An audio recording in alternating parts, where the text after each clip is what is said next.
Wassalatu wassalamu ala asyrafil anbiya'i wal mursalin sayyidina wa habibina wa maulana Muhammadin wa ala alihi wa sahbihi ajma'in. Asyhadu an la ilaha illallah wahdahu la syarikalah wa asyhadu anna Muhammadan abduhu wa rasuluh. Faqad qala Allah ta'ala fi kitabihil karim wa huwa asdaqul qailin. A'udzu billahi minasyaitonir rajim. Bismillahirrahmanirrahim. Yarfa'illahu alladhina amanu minkum walladhina utul ilma darajat wa qala alaihi sholatu wassalam may yuridillahu bihi khairan yufaqihu fiddin. Hadirin yang dimuliakan oleh Allah, mohon maaf bulan lalu saya tidak hadir karena memang kondisi kesehatan yang tidak bisa untuk hadir. Insyaallah kalau saya sehat walafiat, ya, saya berusaha tidak hadir ya selama ini. Hadirin yang dimuliakan oleh Allah, hari ini kita akan berbagi yaitu hadis dalam kitab yaitu Bulughul Maram, kelanjutan daripada apa yang kita bahas waktu yang lalu. Mari sama-sama kita mulai taklim ini dengan membaca Bismillahirrahmanirrahim. Hadirin yang dimuliakan oleh Allah, dalam hadis yang akan kita bahas hari ini adalah membahas tentang ridhonya orang tua, menentukan ridhonya Allah Subhanahu wa ta'ala kepada anak dalam kehidupan anak tersebut. Bismillahirrahmanirrahim. An Abdullah bin Amr bin As radhiyallahu anhuma qala. Dari Abdullah bin Amr bin As radhiyallahu anhuma, beliau berkata, anin Nabi sallallahu alaihi wasallam qala, dari Nabi Muhammad sallallahu alaihi wasallam beliau bersabda, ridallahi fi ridal walidaini. Ridhonya Allah itu berada pada ridhonya kedua orang tua. Wa sukhtullah fi sukhtil walidain, dan murkanya Allah atau marahnya Allah kepada manusia itu juga berada pada murka kedua orang tua. Akhrajahu Tirmidzi wa shahhahahu Ibnu Hibban wal Hakim. Hadis ini diriwayatkan oleh Al-Imam At-Tirmidzi, Ibnu Hibban dan Al-Hakim menyatakan bahwa hadis ini adalah hadis sahih. Kalau kita lihat hadis ini di dalam kitab Sunan At-Tirmidzi, hadis ini hadis nomor 1900. Hadirin yang dimuliakan oleh Allah, hadis ini adalah hadis sahih yang diriwayatkan oleh Al-Imam Tirmidzi dari Syu'bah dengan dua jalur, yaitu periwayatan. Dan dari apa yang diungkapkan oleh Ibnu Hibban dan Al-Hakim secara sanad, artinya secara riwayat, hadis ini tidak perlu diragukan tentang kesahihannya. Yang penting dalam hadis ini dikatakan hal-hal penting dalam hadis. Hak kedua orang tua amatlah besar, di mana Allah Subhanahu wa ta'ala telah menggandengkan haknya dengan hak kedua orang tua. Allah telah berfirman, anishkurli wali walidayka ilayal masir. Kata Allah, hai manusia, bersyukurlah engkau kepadaku dan juga berterima kasihlah kau kepada ibu bapakmu. Ilayal masir, kata Allah, karena bagaimanapun siapa kalian, wahai manusia, kalian itu pasti pasti satu saat akan kembali kepadaku. Ini ada di dalam Al-Quran surat Luqman ayat 14, yaitu surat 31. Usikum wa nafsi wa iyaya bittaqwallah. Pertanyaannya adalah sejauh mana kita taat kepada kedua orang tua? Itu pertanyaannya. Apakah taat kepada orang tua itu mutlak dalam segala hal? Ini yang perlu kita pahami. Yang kedua yang kita pahami bahwa apa yang dinyatakan oleh Allah di dalam surat Luqman ayat 14 tadi, bahkan dalam hadis yang kita bahas sekarang, ini jelas bahwasanya durhaka kepada orang tua adalah salah satu dosa besar, yaitu dosa yang mana ya akan mengakibatkan murka dan marahnya Allah Subhanahu wa taala kepada kita. Dan na'udzubillah. Dan yang namanya orang tua ini terutama ibu, ya, dalam satu hadis mungkin kita pernah mendengar Rasulullah Sallallahu Alaihi Wasallam mengucapkan kepada seorang sahabat, ya, yaitu bahwasanya berbakti kepada orang tua itu menghargai dan menghormati kedua orang tua itu, apalagi ibu. Ya. Jadi Rasulullah SAW menyatakan, ya, ada manusia di permukaan ini yang wajib untuk kita hargai dan kita hormati. Sehingga Rasulullah berkata kepada sahabat tadi, dan Rasulullah SAW ditanya oleh sahabat, man ahaqqu bihusni sahabati ya Rasulullah. Ini sahabat bertanya ke Rasulullah, man ahaqqu, ya, bihusni sahabati ya Rasulullah. Siapakah orang yang paling berhak di permukaan bumi ini untuk saya pergauli secara baik, untuk saya perlakukan secara baik? Rasulullah menjawab, ummuka, ibumu, kata Rasul. Kemudian sahabat ini bertanya lagi, summaman, kemudian siapa? Jawab Rasulullah, ummuka, ibumu. Kemudian Rasulullah ditanya lagi yang ketiga kali, summaman, kemudian siapa ya Rasulullah? Tetap Rasulullah yang ketiga menjawab, ummuka, ibumu. Sahabat ini masih penasaran ke Rasulullah, masih bertanya, summa man ya Rasulullah, kemudian siapa? Kemudian Rasul baru mengatakan, abuka, ayahmu. Nah, kenapa ibu itu lebih tiga kali disebutkan oleh Rasulullah SAW? Karena diantaranya Allah juga berfirman, wa wassaynal insana biwalidayhi hamalathu ummuhu wahnan ala wahnin wa fisaluhu fi amaini anishkurli waliwalidayka ilayyal masir.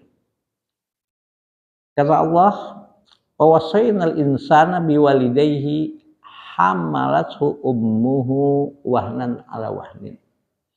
Dan saya memberikan wasiat kepada manusia untuk berbuat baik kepada kedua orang tuanya, terutama ibu. Hamalathu ummuhu, karena ibu itu telah mengandung. Kalau kita baca di dalam lamanya waktu hamil itu biasanya 9 bulan, biasanya. Ya. Bahkan ada yang sampai hamil 4 tahun. Ada dalam sejarah kehidupan manusia. Wahnan ala wahnin.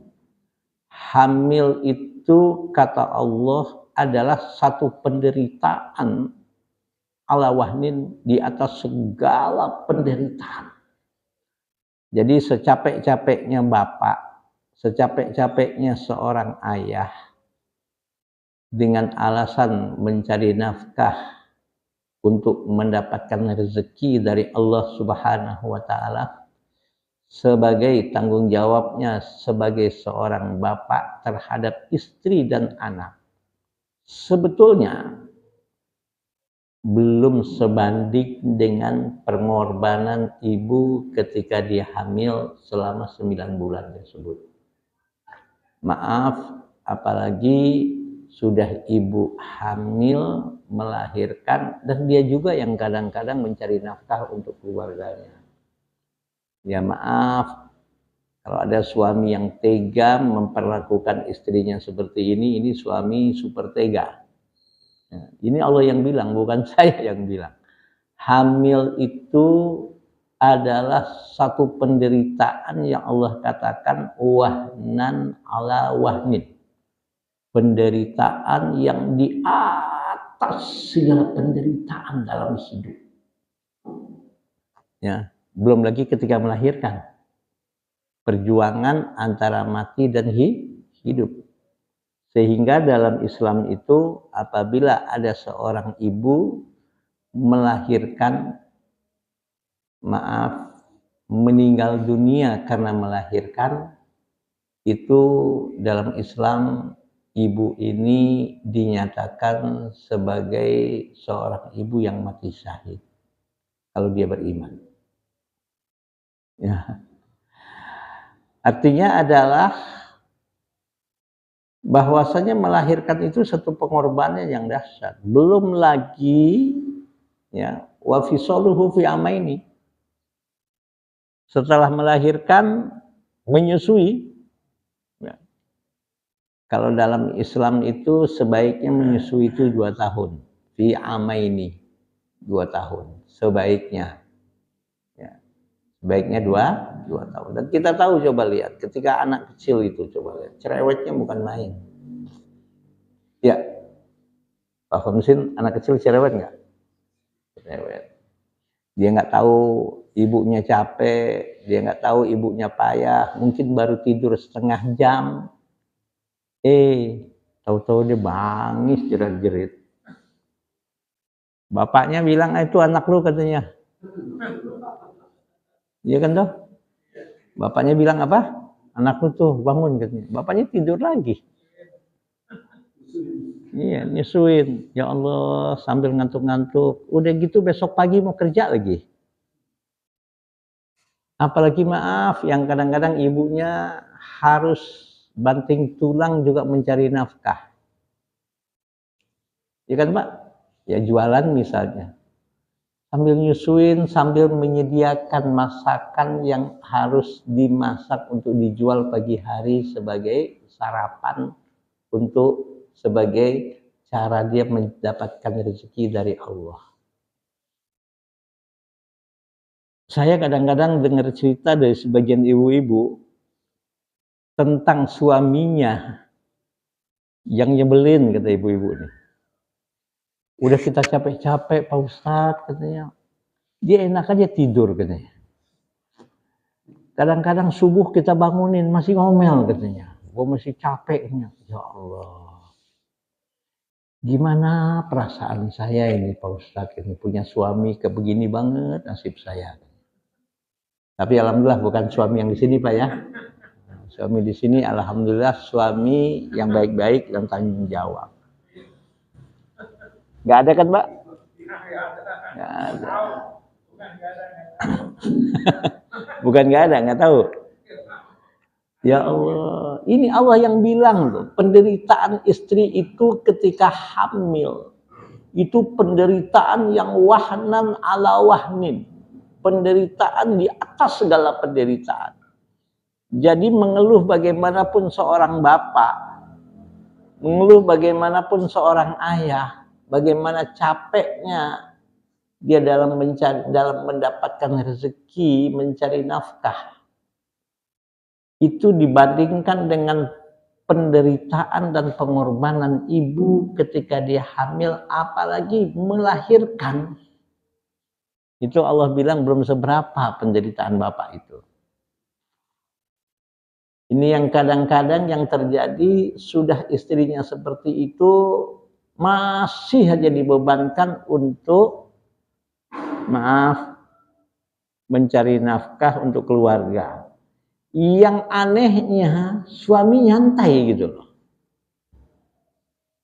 Nauzubillah, kadang-kadang masih minta rokok sama istri. Ya Allah. Ada nggak yang model begini, Pak?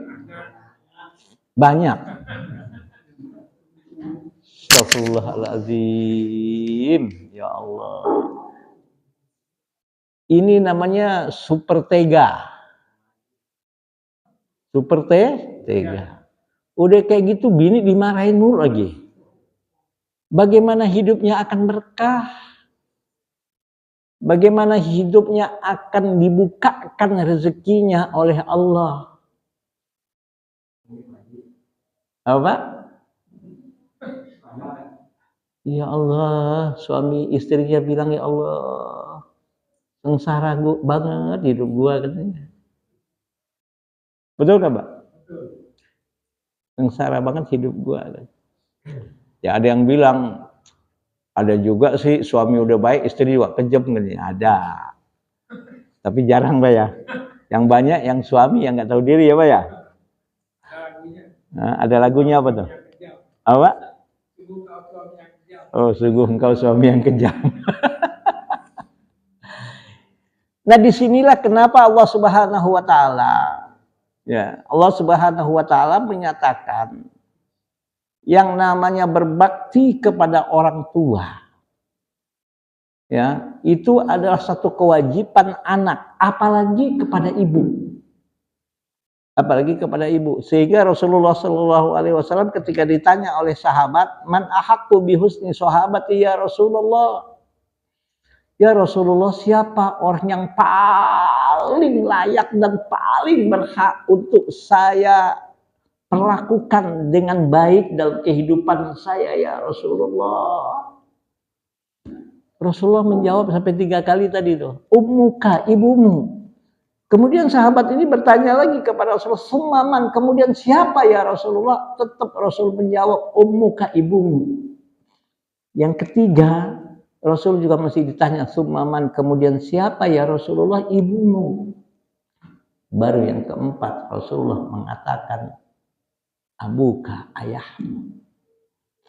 Ya kenapa? Ya tadi, karena ibu itu adalah, ya subhanallah, penderitaan ketika hamil. Itu Rasul kata, Allah Subhanahu wa Ta'ala katakan, hamalathu ummuhu wahnan wala ala wahnin. Hamalathu ummuhu wahnan ala wahnin. Hamil itu adalah penderitaan di atas segala penderitaan. Belum lagi melahirkan dan belum lagi setelah itu menyusui anaknya.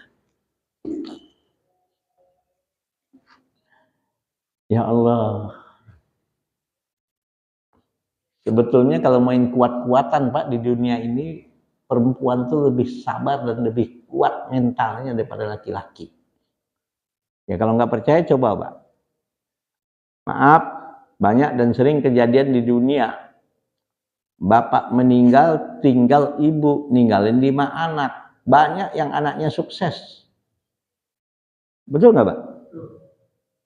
Bapak meninggal, tinggal 5 anak. Bahkan ada yang istilahnya, ayah meninggal, anak selusin, tinggal ibu 1. Mampu ibu itu mengantarkan kesuksesan anak-anaknya sampai menjadi orang yang berhasil.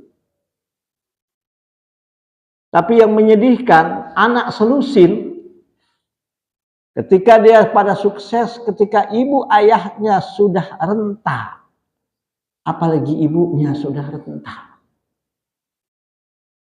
Itu banyak. Anak selusin kadang-kadang tidak mampu untuk mengurus ibunya yang tinggal satu-satunya. Apalagi kedua ibunya, kedua orang tuanya masih ada. Saya pernah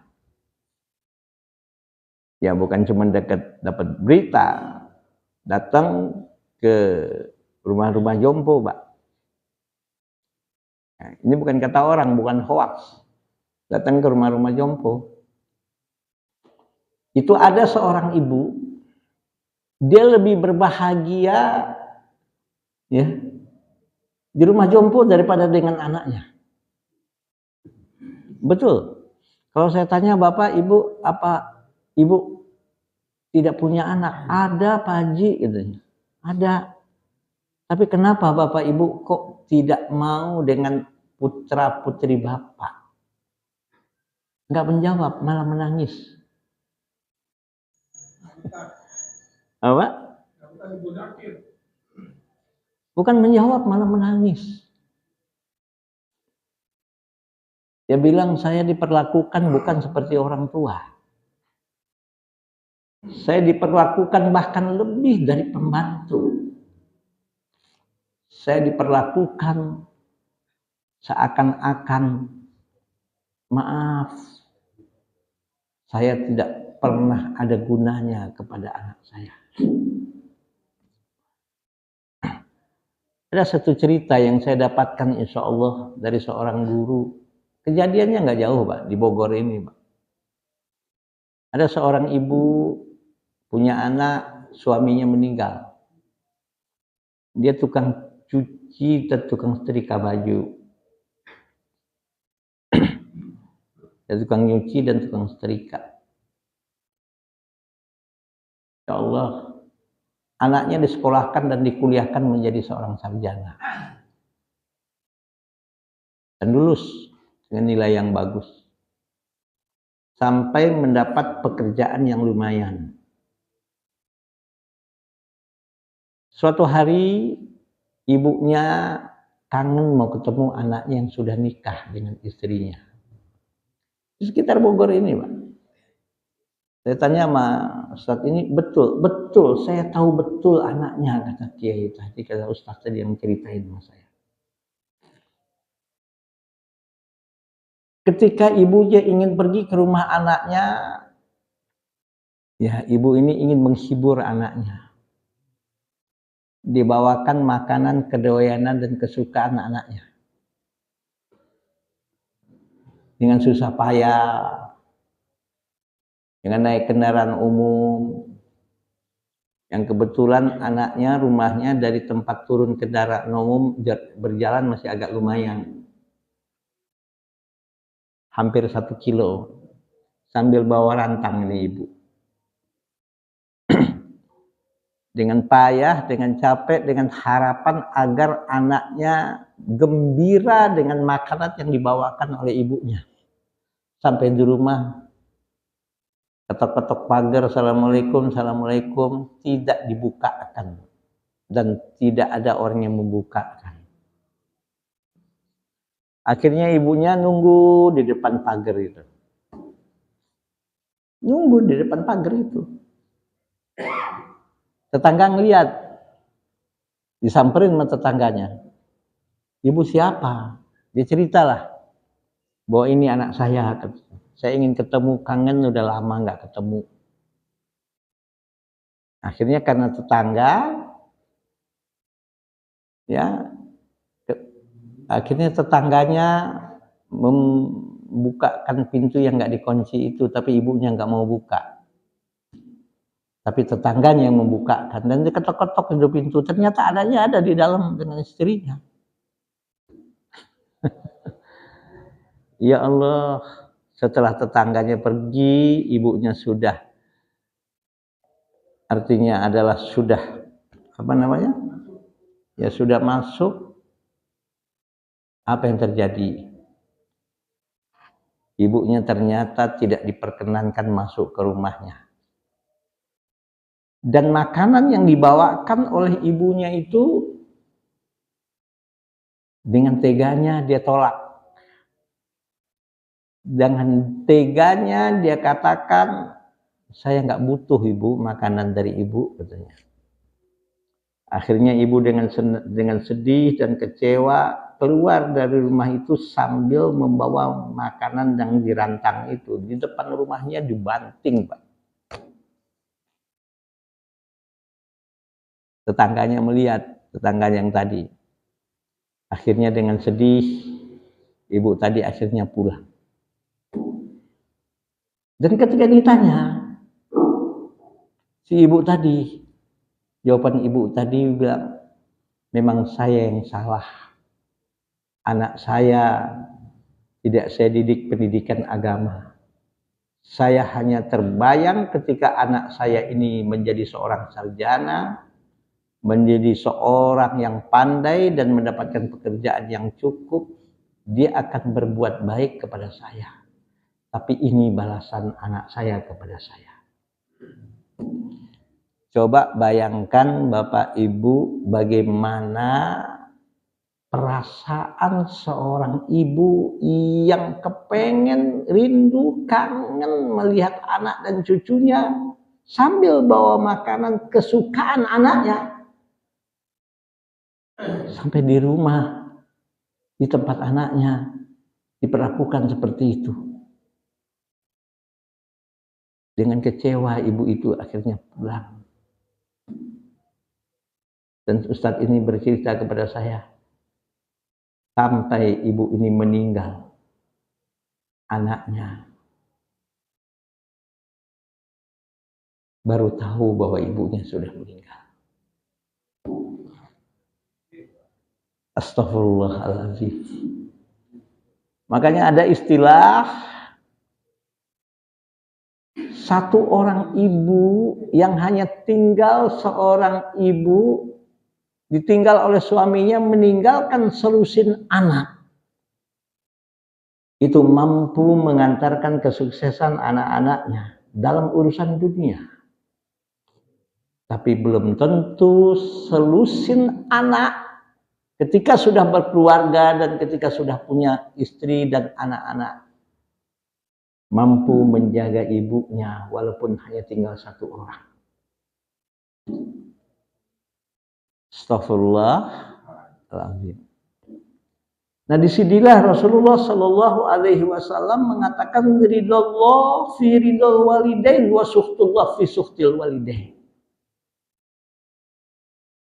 Ridhonya Allah kepada seorang anak tergantung kepada ridhonya orang tua, dan murkanya Allah kepada seorang anak tergantung murkanya kedua orang tua kepada anak tersebut. Usikum wa nafsi wa iyaya bitaqwallah. Silahkan analisa dan pelajari sendiri, Pak.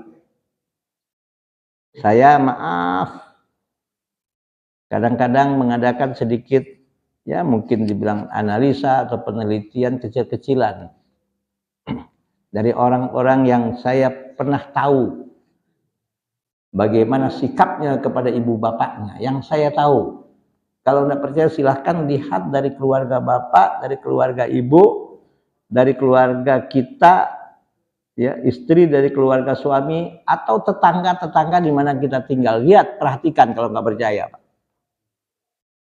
Saya berani menyimpulkan dan sudah bisa menyimpulkan dari pelajaran analisa kecil yang saya pelajari. Saya belum pernah melihat seorang anak hidupnya bahagia, maaf, ketika dia menelantarkan ibu bapaknya. Saya belum pernah melihat, Pak. Walaupun secara ekonomi mapan, tapi hidupnya belangsak. Ya mungkin secara ekonomi boleh dibilang dia berhasil, tapi dalam kondisi keluarganya banyak yang hidupnya berantakan, Pak. Saya belum pernah lihat orang yang hidupnya sukses, orang yang hidupnya bahagia. Ya ini dari pelajaran kecil yang saya pernah pelajari, Pak, yang saya tahu. Ya wallahu alam bisawab. Dan saya yakin itu, Pak. Kalau nggak percaya coba lihat dari keluarga kita, dari orang-orang yang kita tahu.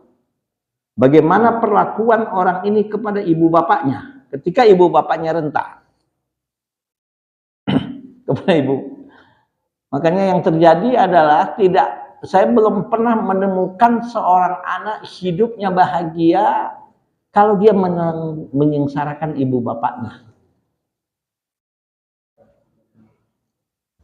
Terus terang aja, kerjaannya orang-orang yang menyengsarakan ibu bapaknya hanya ngeluh aja, Pak. Jadi orang-orang yang mengeluh, yang saya tahu kalau saya tanya gimana kondisi bapak kepada orang tua, itu hampir semua bercerita, maaf, menjelaskan tidak baik hubungannya dengan ibu bapaknya. Bahkan yang saya sedih kadang-kadang ada sampai bapak ibunya meninggal dunia pun hubungannya tidak baik dengan ibu bapaknya. Di hati saya, pantas hidup lu susah, saya bilang. Di hati saya.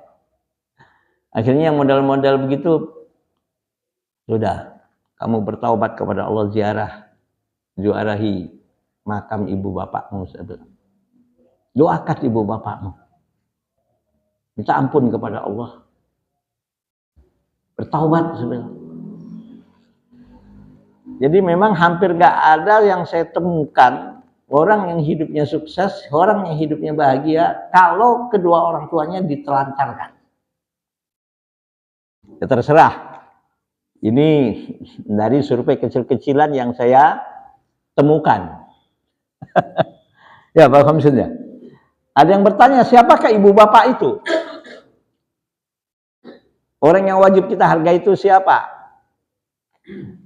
Dalam kitab Ihya Ulumuddin ada 3 orang yang layak dan wajib kita perlakukan seumur hidup kita. Yang pertama, ini kalau berdasarkan apa yang diungkapkan oleh Al-Imam Al-Ghazali di dalam kitabnya Ihya Ulumuddin. 1. Ibu bapakmu yang melahirkanmu dan yang menyebabkanmu lahir di dunia ini. Ada anak bertanya, bagaimana kalau orang tua yang tidak bertanggung jawab? Kan ada toh. Tidak sedikit seorang bapak kawin sana, kawin sini, anak ditelantarin, ketika anak udah gede baru dia datang ke anaknya ngaku-ngaku, gue nih bapak lu, katanya. Ya, ada yang model gitu, ya bukan kelompok tertentu, ada, bukan cuma kelompok tertentu kok, ada yang model begitu.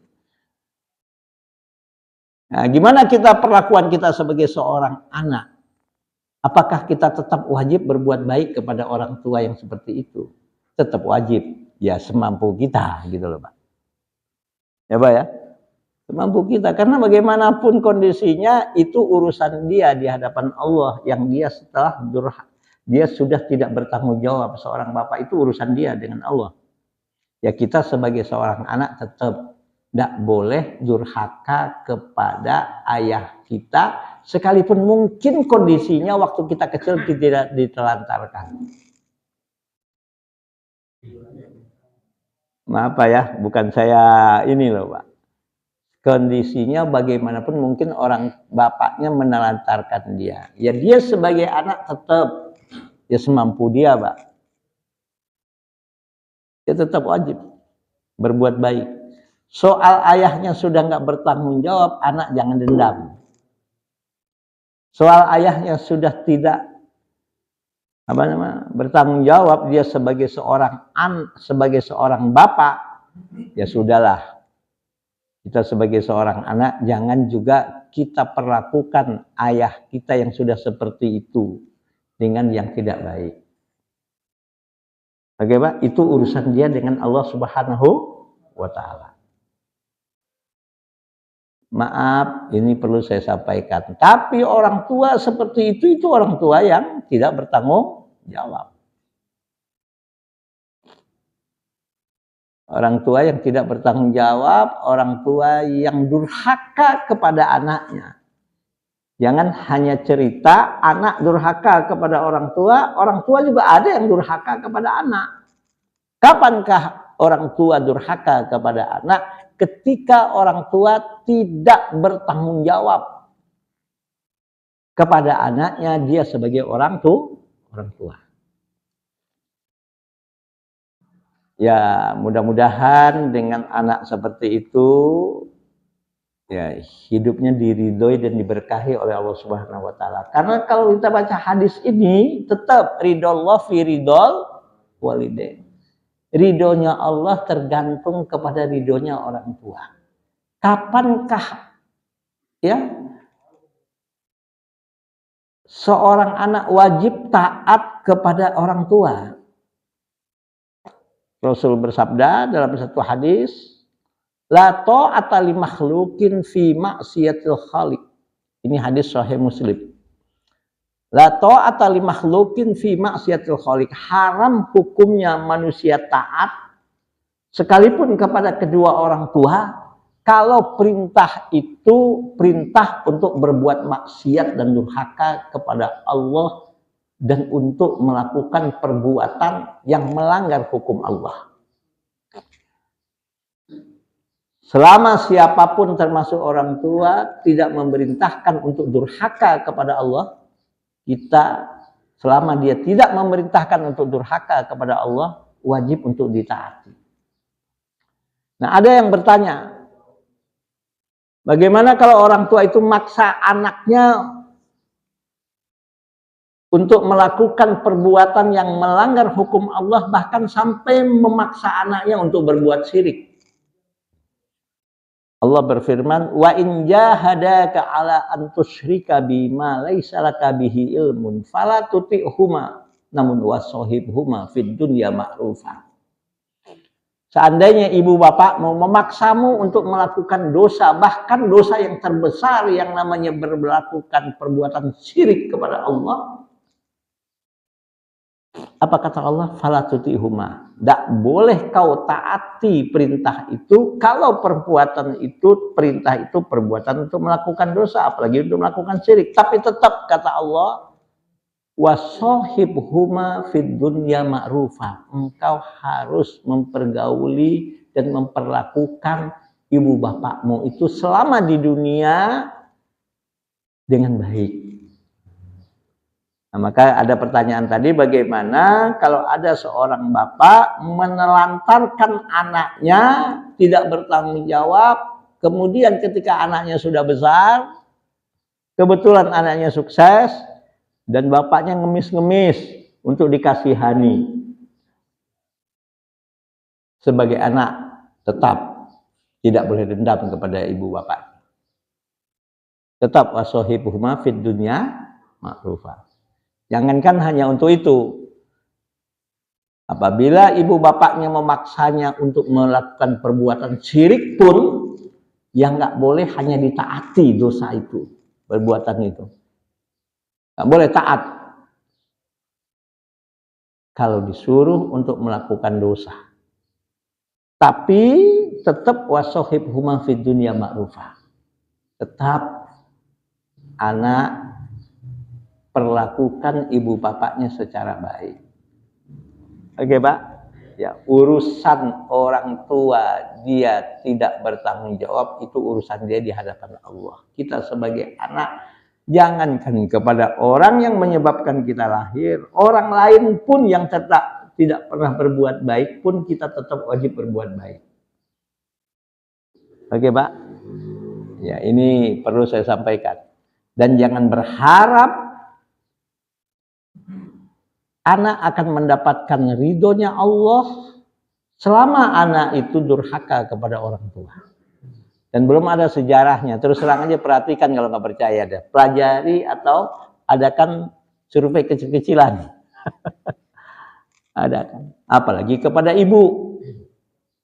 Apalagi kepada ibu. Ya maaf, usikum wa nafsi wa iyaya bitaqwallah. Kita sebagai seorang suami, Pak, tolong, ya maaf, jangan perlakukan istri kecuali dengan perlakuan yang diridhoi oleh Allah Subhanahu wa Ta'ala. Kasihan, apalagi dia sudah melahirkan anak-anak dari kita. Oke, Pak ya?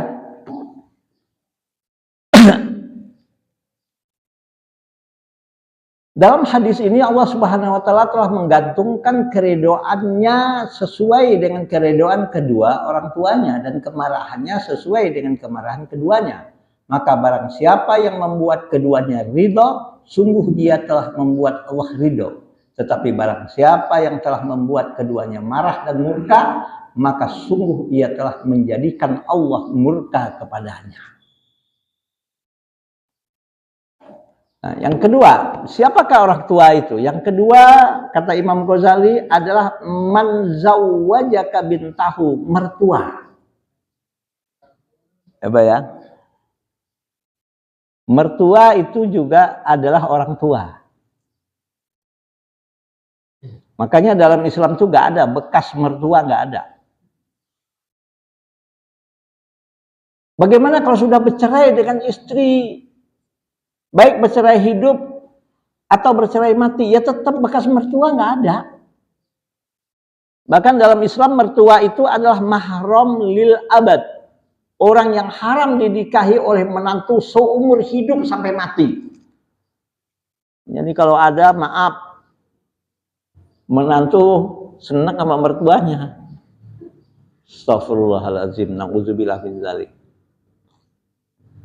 Atau mertua senang sama menantunya, astagfirullahaladzim.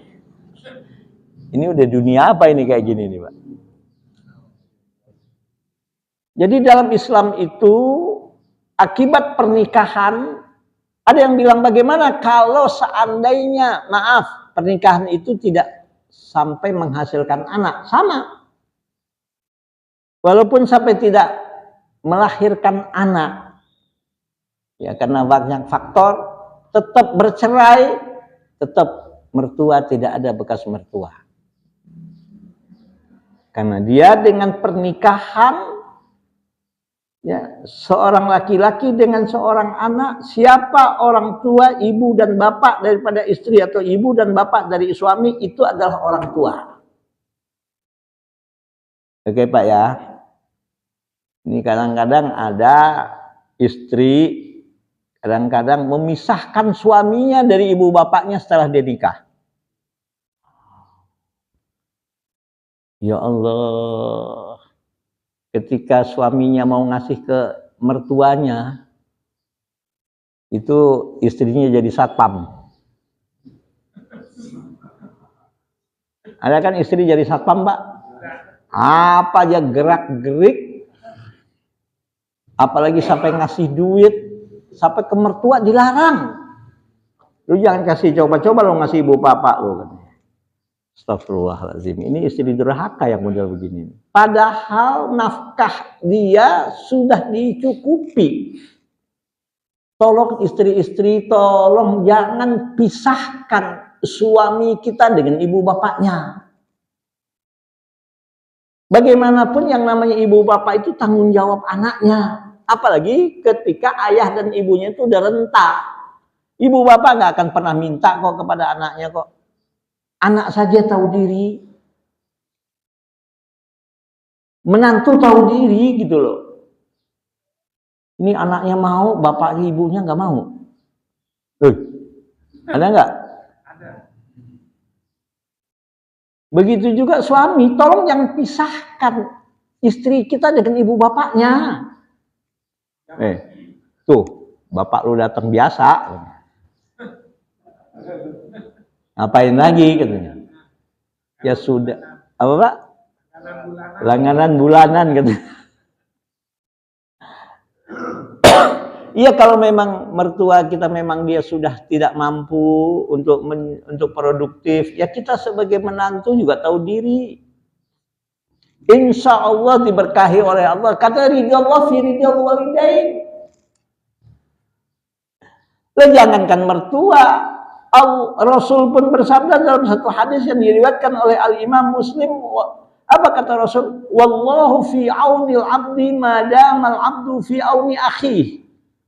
Allah akan senantiasa menolong hambanya selama hambanya mau menolong saudaranya yang seiman. Yakinlah, ketika kita mau menolong saudara kita yang seiman, apalagi ibu bapak kita, bahkan mertua kita, Allah akan menggerakkan hati hamba-hambanya untuk menolong kita. Ya terserah Pak. Saya banyak melihat orang ditolong oleh orang, yang mana orang yang menolongnya dia nggak pernah nolong tuh. Kadang-kadang baru kena sehari dua hari, baiknya bukan main. Yang saya rasakan tahdits bin nikmah. Itu Pondok Pesantren Nurul Ilmi Bojonggede Bogor. Alhamdulillah Allah mengamanahkan saya sebagai pengasuhnya, Pak. Kalau saya hitung itu udah berapa miliar itu yang namanya pembangunan itu dan beli tanah. Alhamdulillah tanahnya walaupun nggak lebar, ya namanya di Bojong, Pak, ada sekitar hampir 8.000 meter. Kalau saya kumpulin itu. Betul, Pak, serius. Belum pembangunannya. Itu terakhir 3 tahun lalu saya beli tanah itu 2.000 meter itu. Kalau sekarang 1 meternya udah 2,5 juta. 2,5 juta, 2.000 meter itu baru tanah 5 miliar itu, belum pembangunan. Saya bangun namanya ya untuk fasilitas santri, tempat olahraga. Terus terang aja, Pak.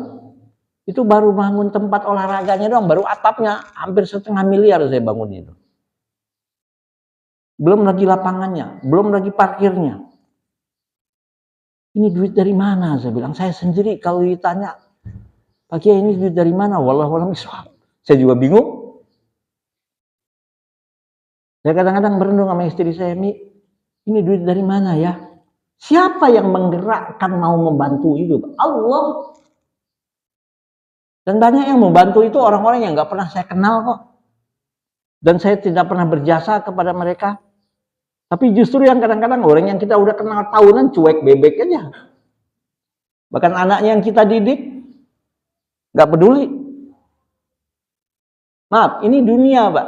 Itu Allah kalau sudah ingin apa, Pak? Jadi yakinlah ketika kita membantu hamba Allah. Ya membantu itu kalau kita punya harta, kita bantu dengan harta.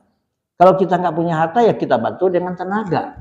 Kalau kita nggak punya tenaga, ya kita bantu dengan pemikiran. Kalau nggak mampu dengan pemikiran, ya dengan doa. Kalau bisa ya segalanya. Kalau nggak mampu semuanya, minimal jangan rese. Ini udah nggak bantu harta, nggak bantu doa, nggak bantu tenaga, nggak bantu pemikiran. Orang yang lagi kesusahan malah diisuin yang enggak. Apa hidupnya nggak belangsak, Pak? Orang yang model begini.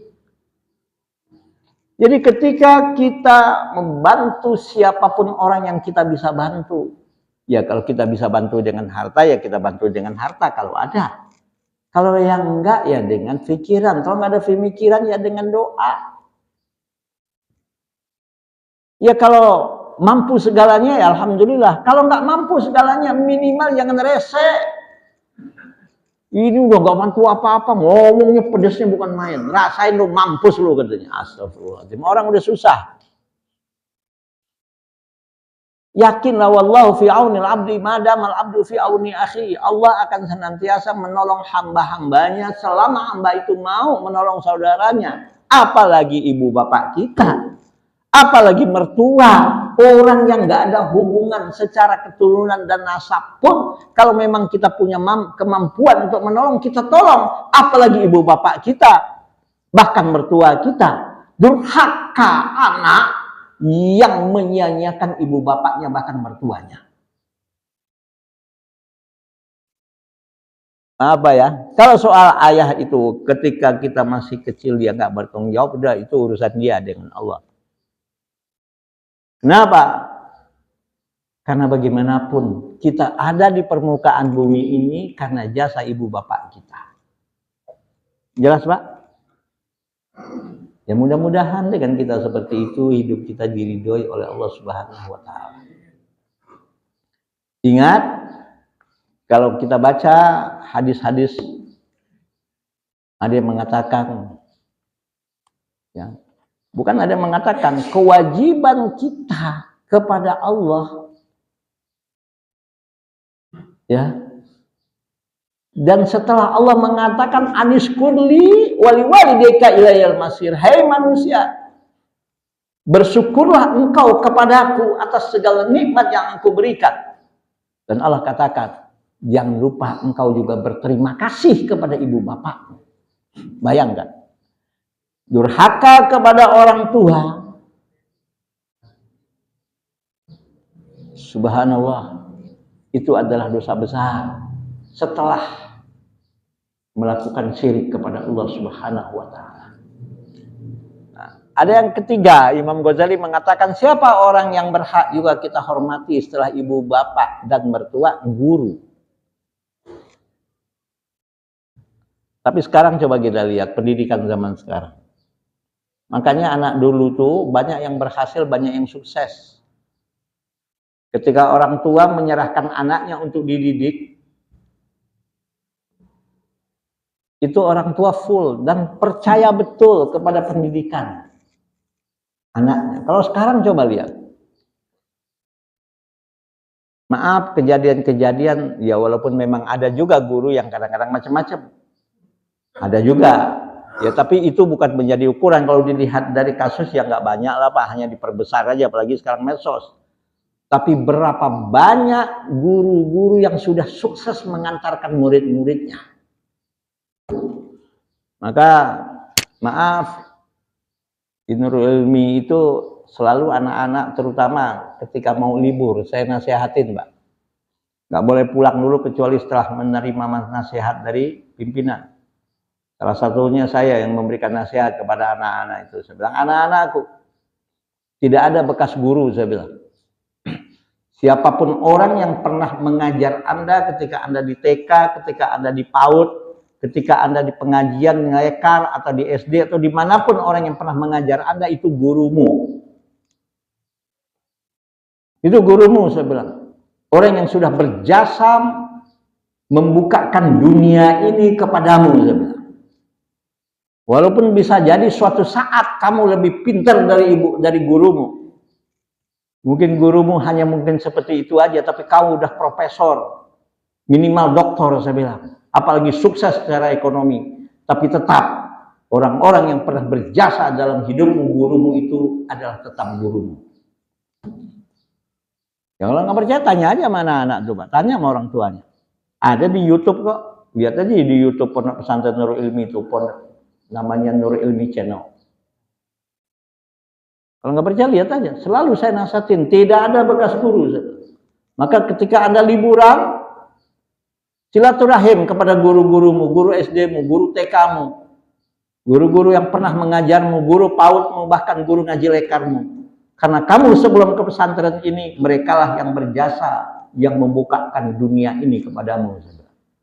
Dan insya Allah, dengan hormat dan takzimmu yang tidak pernah lupa kepada siapapun guru yang pernah mengajarmu, disitulah letak keberkahan ilmu yang Allah berikan untukmu.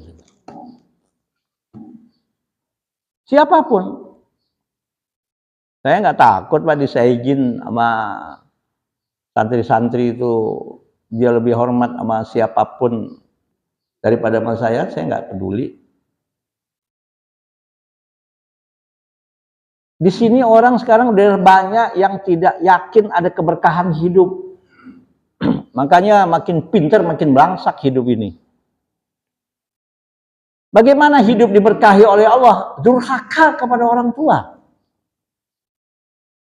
Ya Pak Khamsin, banyak nggak anak-anak yang durhaka sekarang kepada orang tua? Orang tua diperlakukan, dihardik, dimarahi, diomelin. Ya Allah. Jangankan begitu, kadang-kadang saya ada mendengar, maaf pasangan-pasangan muda, lah kok ibu kerja juga, bukan cuma bapak, anak dimanain? Jawabannya dengan enteng aja, sama neneknya katanya. Daripada saya gaji orang, lebih baik saya gaji ibu bapak saya katanya. Astagfirullahaladzim. Seandainya ibu bapak kita mau jagain anak kita, janganlah sampai ngomong begitu. Daripada saya gaji orang, katanya lebih baik saya gaji ibu bapak saya. Ya Allah, jasa ibu bapak sampai kapanpun tuh gak akan pernah kita bisa balas. Apalagi cuma diukur dengan seperti itu.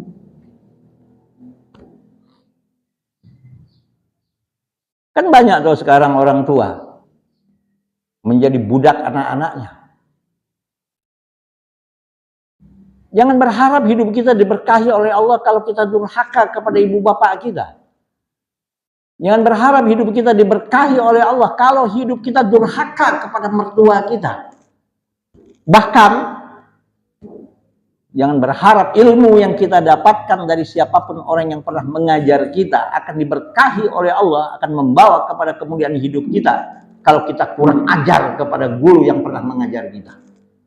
Ini harga mati, Pak, dalam pendidikan, Pak.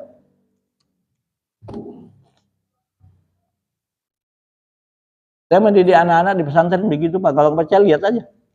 Datang, kalau nggak percaya, tanya kepada santri-santri itu. Sampai saya bilang, jangan harap hidup kalian akan sukses dan diberkahi oleh Allah kalau kalian durhaka kepada orang tua dan kurang ajar kepada guru-guru yang pernah mengajarmu.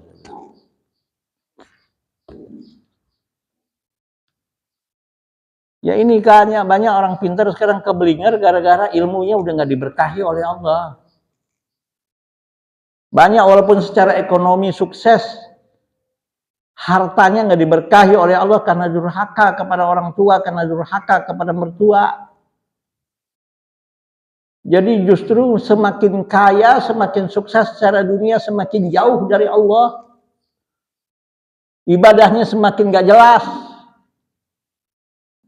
Semakin terbuka rezekinya, semakin meningkat karirnya, justru semakin arogan dan sombong. Dan angkuh. Lupa daratan apa lupa lautan, Mbak ya?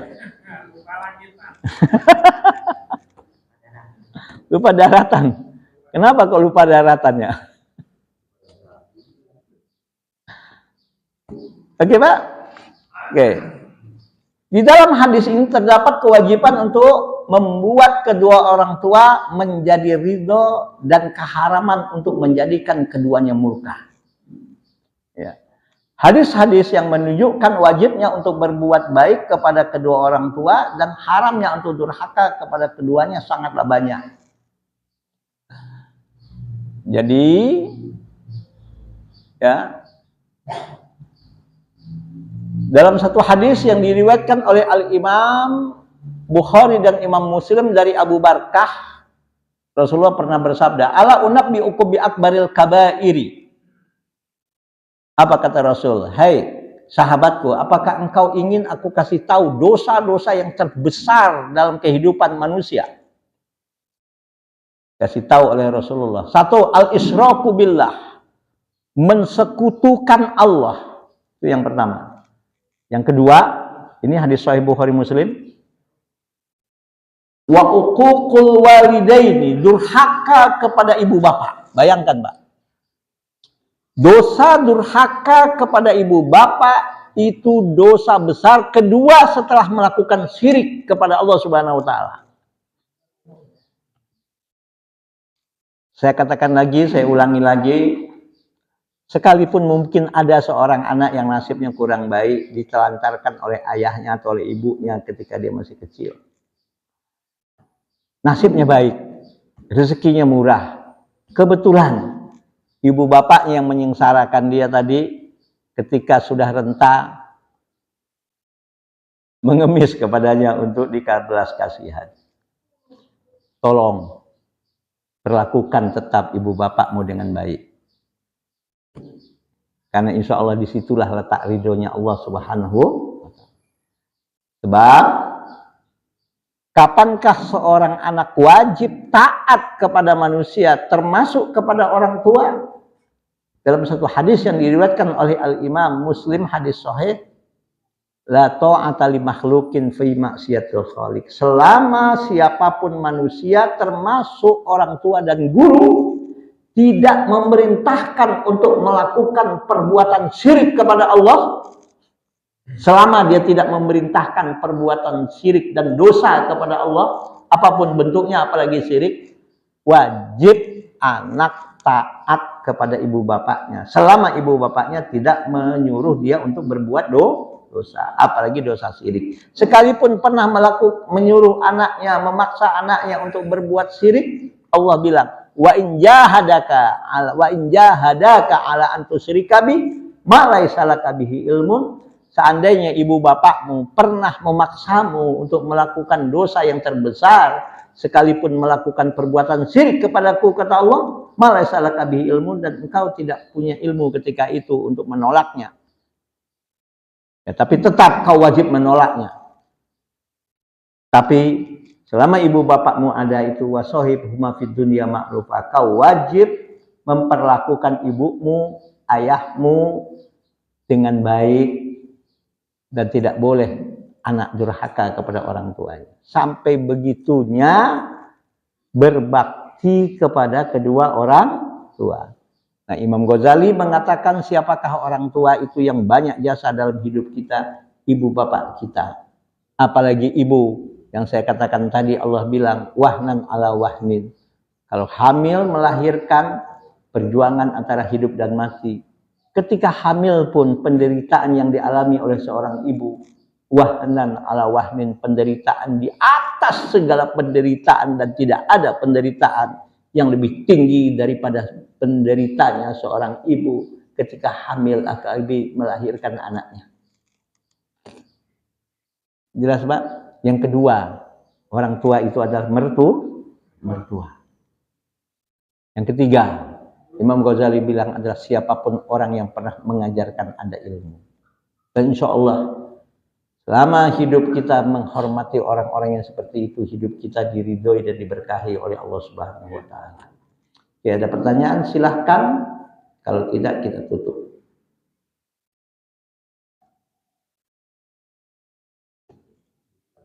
Ya, monggo. Ya. Konsep berkeluarga di dalam manusia atau Islam itu ada.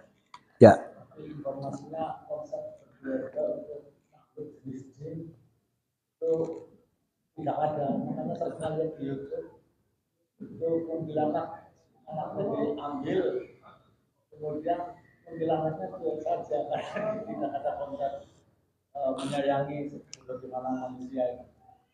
Pertanyaannya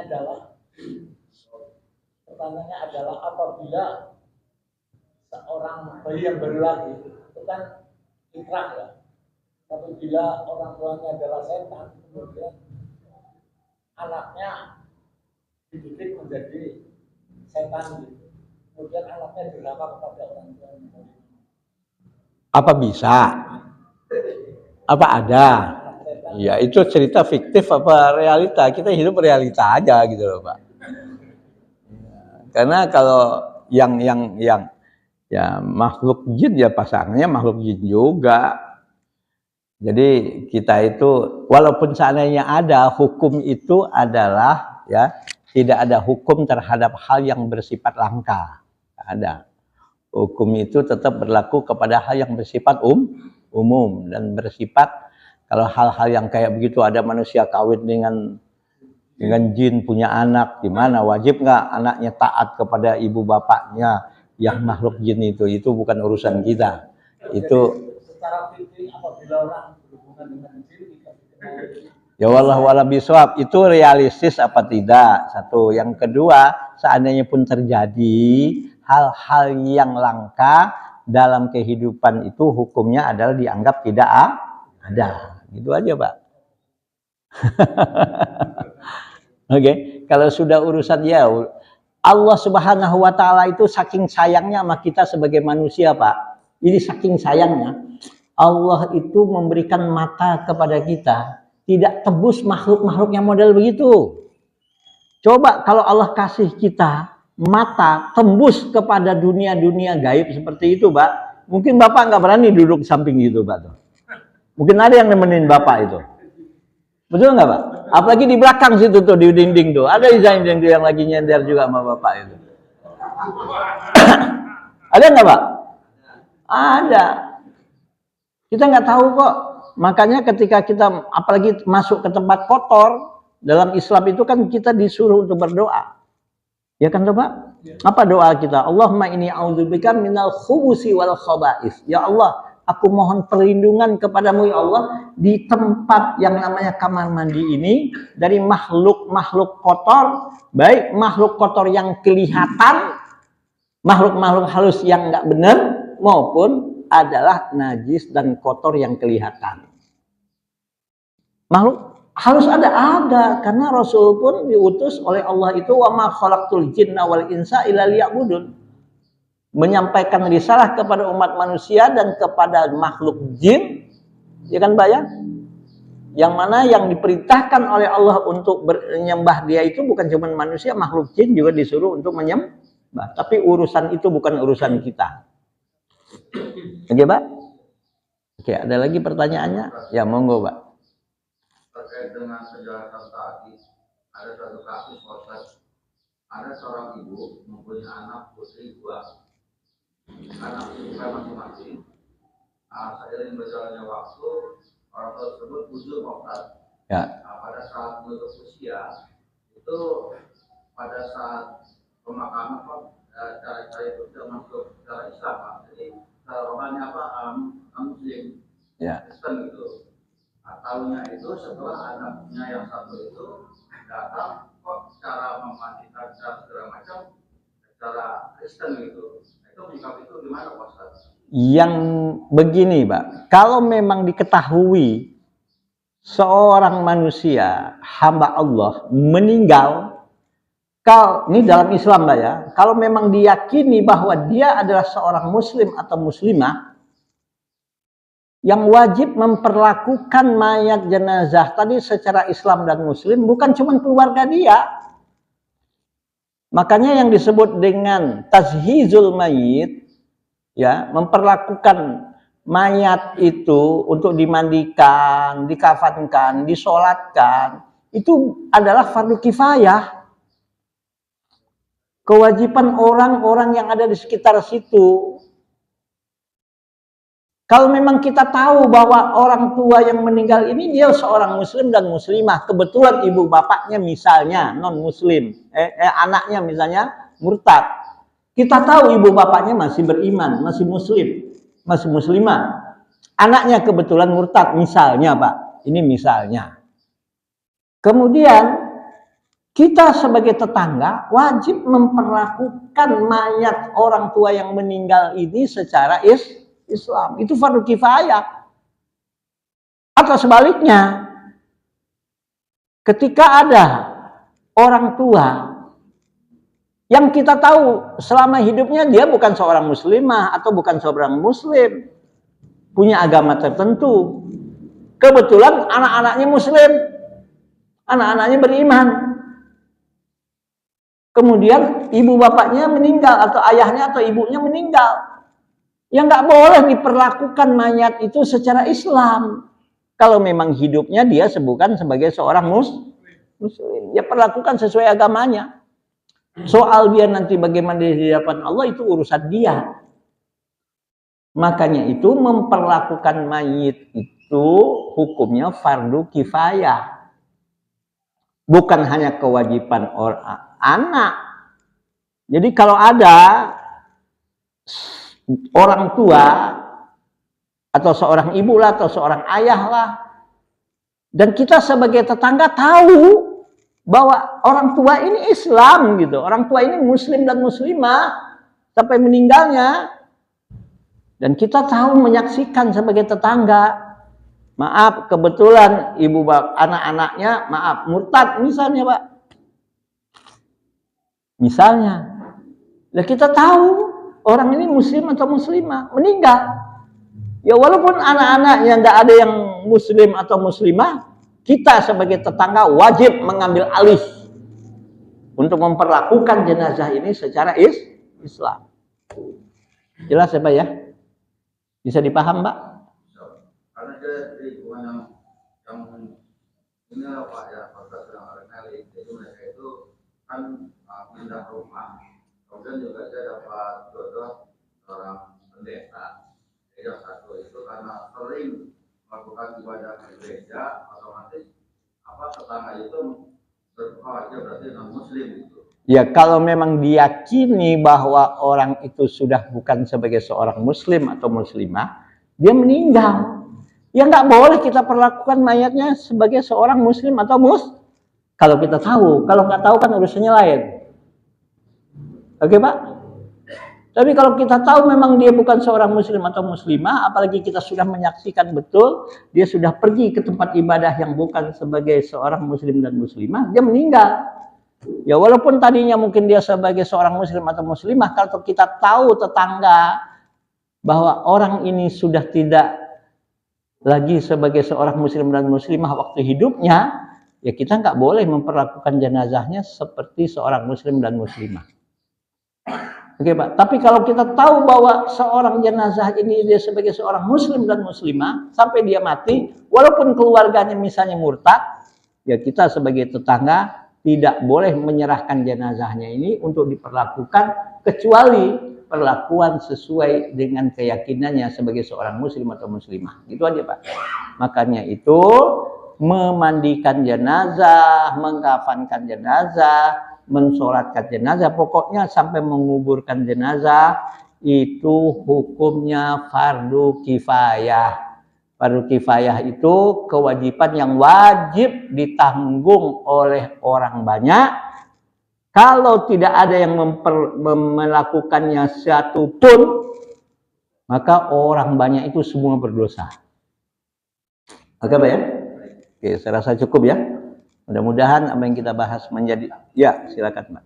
Ada seorang anak yang alam, rasanya masih kafir, apakah perlu didoakan juga?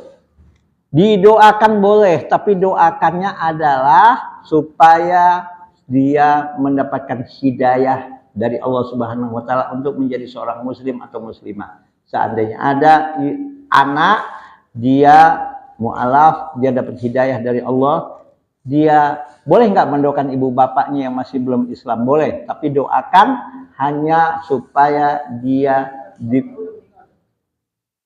ya nggak bisa. Kalau memang dia tahu bapaknya ibunya adalah maaf meninggal dalam keadaan tidak Islam, ya nggak ada gunanya juga didoakan. Karena bagaimanapun Allah yang bilang innalladzina kafaru min ahlil kitab wal musyrikin fi nari jahannam khalidina fiha abada. Orang-orang kafir baik dari ahlil kitab ataupun orang musyrik, kalau dia meninggal dunia sampai meninggal dunia ya sudah. Ya, kita nggak bisa untuk mendoakan supaya dosanya diampuni oleh Allah, sudah nggak bisa. Karena sudah dicap oleh Allah adalah finari jahannam, nggak ada gunanya. Tapi selama dia masih hidup, kita sebagai anak, sebagai keluarga, insya Allah masih punya kekuatan agar dia diberikan hidayah oleh Allah Subhanahu Wa Taala selama dia masih hidup. Cukup Pak ya? Maaf lahir dan batin, subhanakallahumma wa bihamdika, asyhadu an la ilaha illa anta, astaghfiruka wa atubu ilaik. Maaf lahir dan batin. Wallahul muwaffiq ila aqwamit thoriq. Assalamualaikum warahmatullahi wabarakatuh.